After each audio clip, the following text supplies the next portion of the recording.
So this is April 6th, 2025. The video today, well, this is going to be the video for today. I originally had no plan. The video box was empty. And I realized earlier today, I was thinking to myself, okay, I'm watching Dr. Danny. She's talking about the moon. There's a full moon on the 12th. Today's the 6th. So I figured I should do an update because I've been following the moon and its cycles for a month, for sure, for a month. And just for the frame of reference of you watching in the future, this is April. When was the last new moon? So the last new moon was 14 days, which is just before. So that's March 29th, 28th, something like that. So this is like we'll just call it cycle one, where this is a full moon. We're gonna be going to a new moon, which will be at the end of this month. If I add a 14 to that, you're gonna see the 26th. So the 26th of April is a new lunar cycle.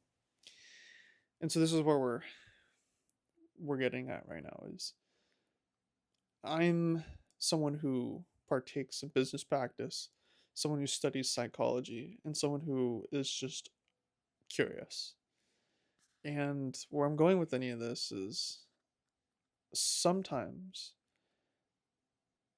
when I do things and I look up at the sky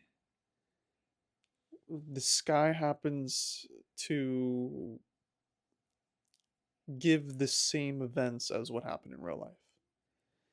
And the reason I'm saying it that way is because my entire life I had looked at everything but the sky. I mean, how often is someone taught about the astrology of the world, right? It's something that people find interest in. So my entire life taking photos, my entire life documenting, journaling, I realized, okay, one thing I haven't done is look up. And when I did look up, I realized, like, wow, a lot of what is going on up there actually, sometimes happens over here. And then I look back at history and my own timeline, and then I move the stars back, and it's like, wait, when I was doing something down here, something similar that would mean a reflection is happening up there. And so, being the man that I am, I realized, like, okay, how about I learn about this a little bit more. So then I dove into tropical, and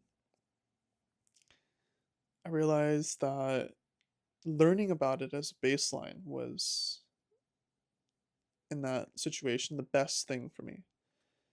And as I grew to be more and more curious, um, I began to broaden my scope of, like, okay, well, there's what I know, and then there's different sectors and different thought patterns involving the sky. For example, like I'm not gonna say in any way that astrology is anything like I know exactly what I'm about to say. It's more inclusive to something like science.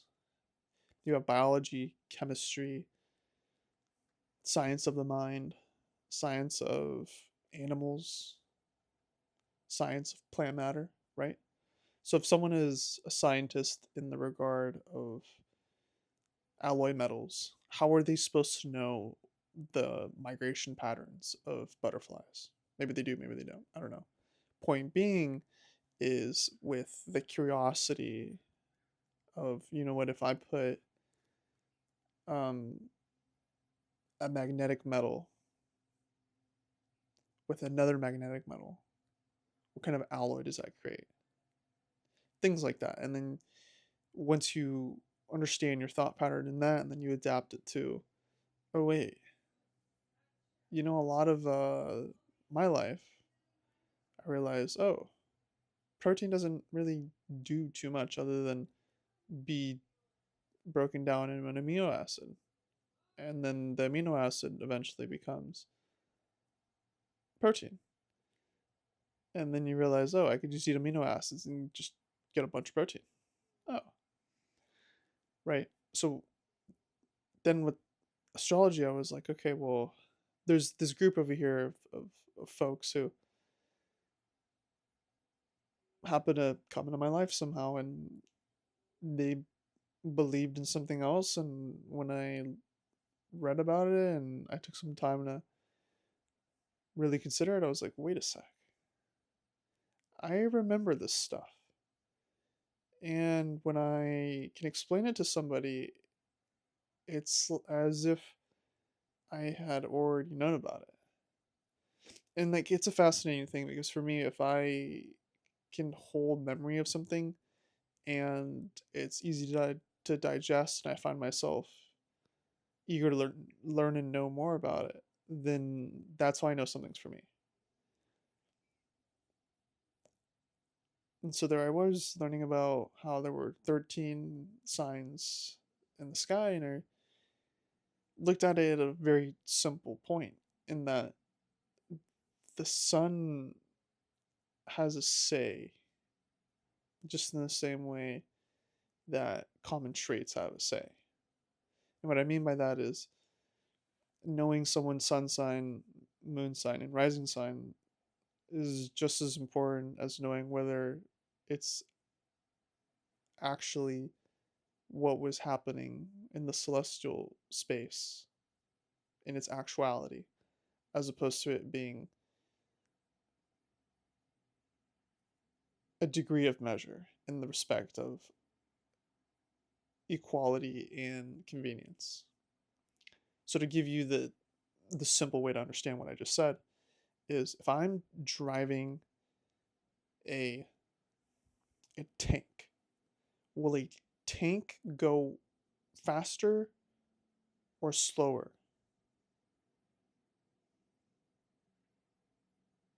Let's put tank to the side real quick and replace tank with school bus. Is a school bus going to drive, is it going to take a longer time to pass me than a biker or a fast car?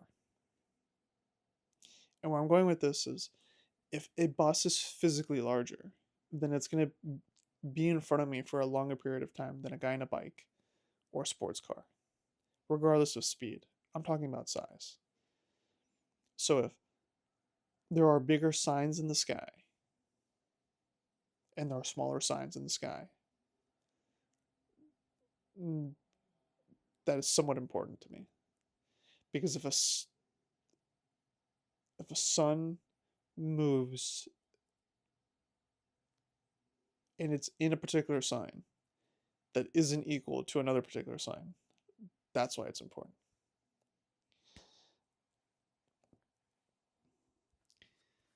And there's plenty of people on YouTube that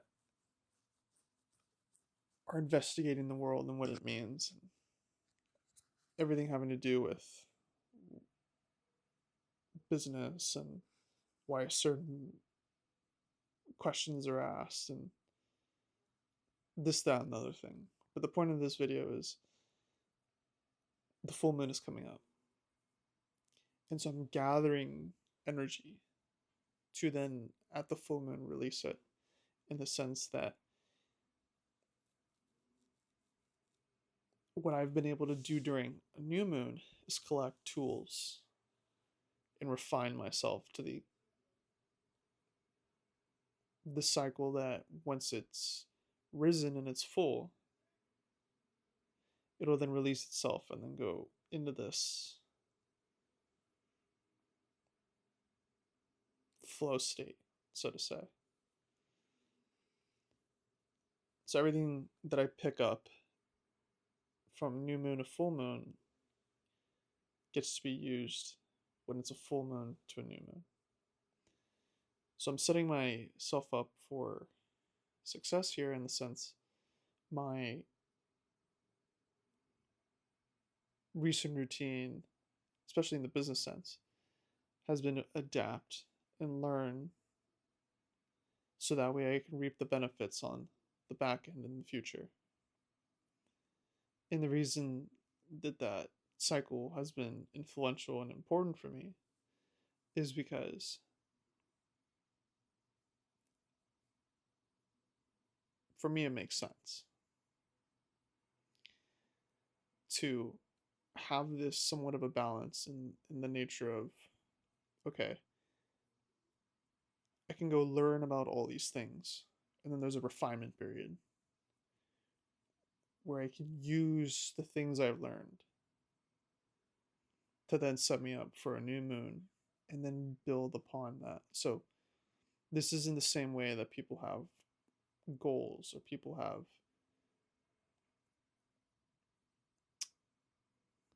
ways to treat themselves. For me, what I enjoy about this the most is that I get to start again, pick up new patterns, new routines. The stars are influential in all this in the sense that even if you never looked at them, you might individually go about your life and you might be curious about your health and well being, going to sleep earlier, learning about new topics, discovering a new language, finding a lover. And what's fascinating is that it doesn't mean that you have to let, I mean, this is the case in some cases, is that the stars align in such a way where people, when they read the stars, they're like, okay, I know that I'm in the position to find love. But based off of the stars, I can actually put that on the back burner, knowing that there's already a time period in the future that's going to be set for that. And for the current, present, future, the near present, I can actually focus on expanding my network by communicating, creating content in the sense that certain inspirational avenues can be highlighted, like ingenuity or adaptivity. And for whatever reason, it flows in such a simple and easygoing way that you got all of your things taken care of now, and then in the future, those seeds you sowed, watered, you're gonna reap the fruits of that. And again, even if you didn't look at the sky, it's the sense of having variety and the sense of being well rounded, because that's the one thing that was mostly appealing in the sense of what astrology is. And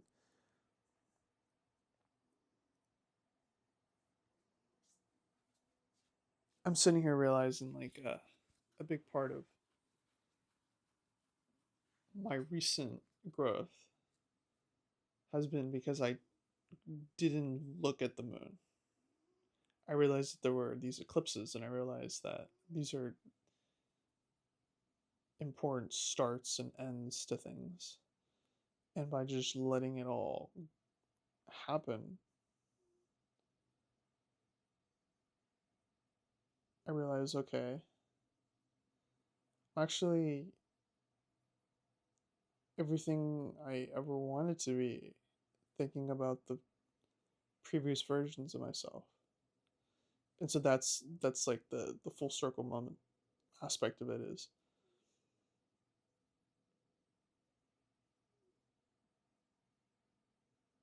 the longer term waves, like for example the Mercury retrograde or Venus retrograde, working with that. Like that is going to be an adventure all in itself, because I've now put myself in the position, it being Mercury goes direct and Venus go direct within the same week, to then ride that roller coaster for the first time in my life. Where it goes and how I adapt from that, I'll see about it. It's going to be something that I get to experience. And that's what the variety in it is so fascinating to me. Because I could talk about the whole using business as a means to an end as opposed to it being the end itself. And the businesses that I have and what I've developed is it's unique. I was thinking about it today because where I am is a very fascinating place because I enjoyed the business and the growth and the variety of industry at its face value. Not because it makes me look a certain way to certain people or that I'm getting approval from certain people. Basically the things I'm involved in are because I would personally involve myself in those things. And the connection I have with people is on the extent of straight, in my sense of it, it's straight transparency. It's honest and it's not transactional. And that's what I personally enjoy. And so having had learned to develop this technique and this routine for myself, it's interesting. And like I mentioned, the moon is kind of this, and I'm now thinking back to one of the earliest reasons why the moon became part of this. And the moon became part of this was because I learned it takes about 13 to 21-ish days, depending on how you go about it, to to break down and completely renegotiate something and to start again. So to create a new routine, it fully takes 14 days. And then from there, this is where the moon cycle aspect comes into play because if you start on a new moon, it's the best. And like this is the part where there's just no coincidence in this. It's the easiest energy to start a new thing. And then once you get to the full moon, you realize like, okay, I'm going to keep going on this. I'm also going to reflect and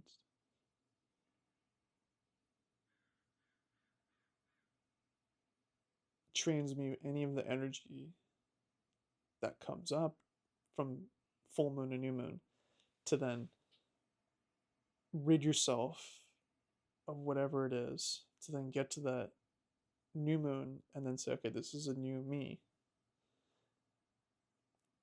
I get to start again fresh. And it doesn't have to always be on a new moon or full moon, stuff like that. It's just from my own version of it, it's happened that way. And sometimes it's happened without me ever knowing about it. In the sense that the new starts or the new opportunities just so happen to be when I look back in the past when it was a full moon or a new moon or there was a certain celestial alignment.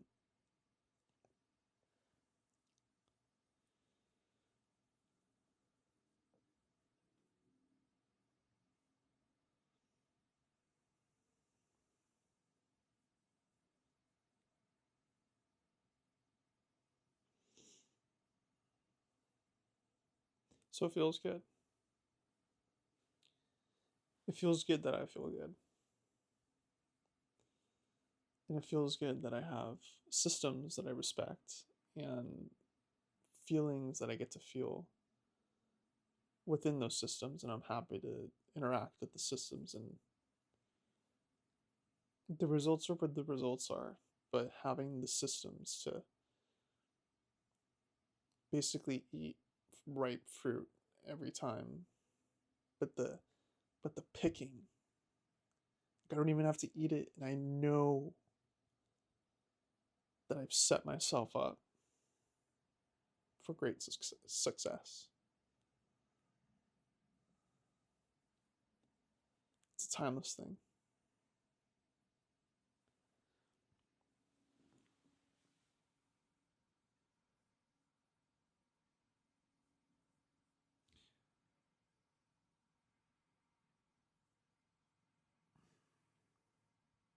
How are you guys doing? This is like a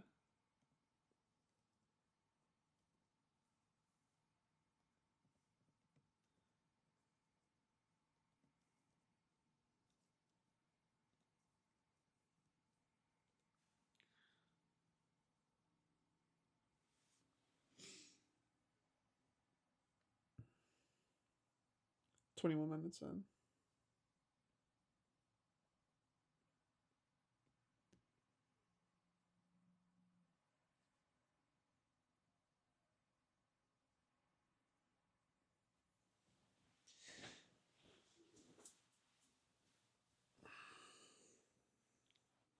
It'll be interesting to see what goes on for the next.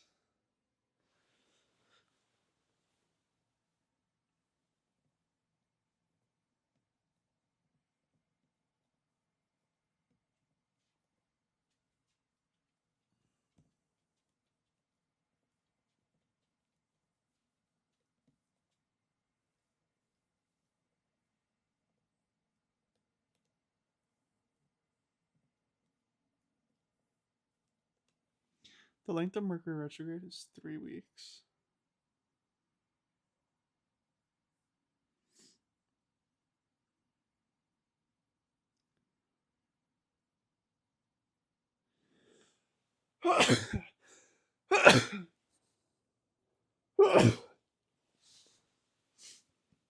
But how long between them?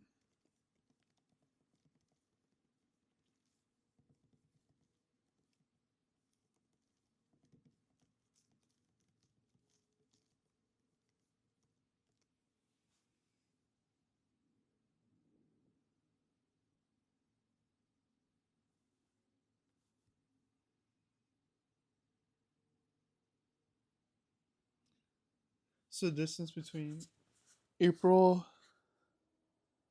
May, June. So 3 months. 3 months is four. It's 12 weeks.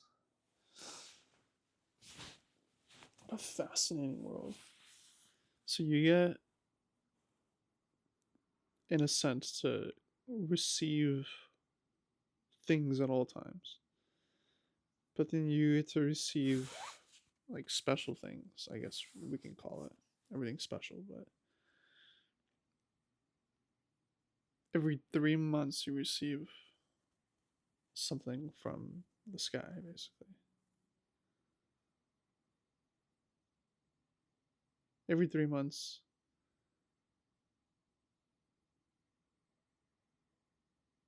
a week and a half is like 10 days.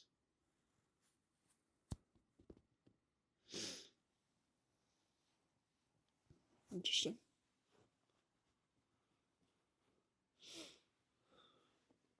I wonder what kind of questions you people might have in the respect to like using business with astrology, or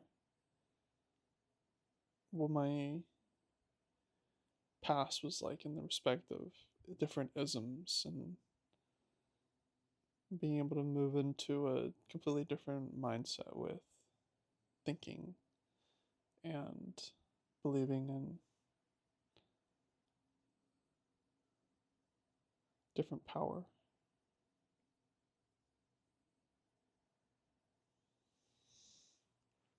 Kind of questions what I have for someone who is like in Ethan's world. Like how did you come across looking at the sky, and who taught you? Those would be some of my questions. So I find it fascinating that like when did looking at the sky and realizing like wait, the sky actually goes into a completely different constellation than what people really understand. And people just don't look at the sky when they learn about it, but it's about the sky. I know, Duck. Me too. But yeah, Ethan, if you're watching this, it's about curiosity. Because if there's books about it, like, imagine if there were books about, well, in modern terms, it's true sky, sidereal. I used to call it sidereal.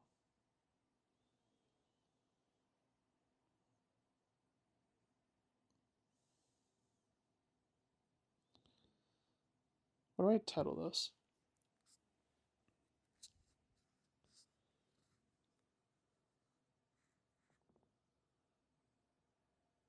Maybe a question I'd ask is,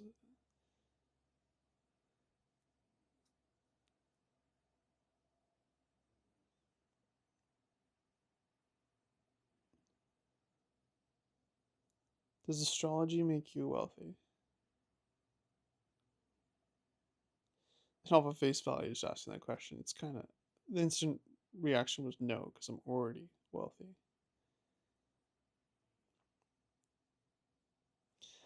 But does it make you, it enriches you? I guess that's a form of wealth. Maybe it's a form of wealth that you remember, that you realize. It's like, for example, let's just say there's a, let's just say that you, the viewer, because maybe you're not physically in my room right now. If I had an entire wall stacked with just stacks of $100 bills, stacks of $100 bills, stacks of $100 bills, and then behind me, like this way, there was like an entire wall of gold bars just everywhere. If I'm focused over here, how am I going to know what's over there? Unless I knew what was over there. It's kind of the same thing. It's like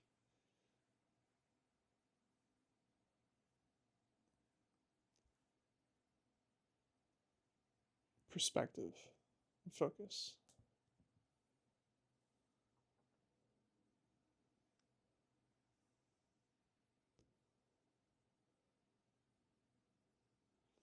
I'll leave it at that.